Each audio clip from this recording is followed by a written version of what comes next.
Seryoso ba? Ito.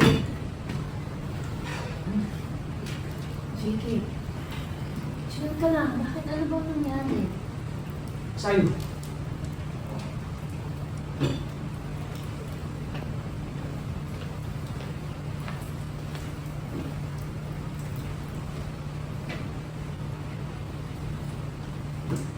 Sige. Ganito. Hindi ka muna sa akin, ha? I will reach out to Sarah para alamin kung anong nangyayari. Pero baka ang best na gawin mo muna ngayon is give her some space para makapag-work siya.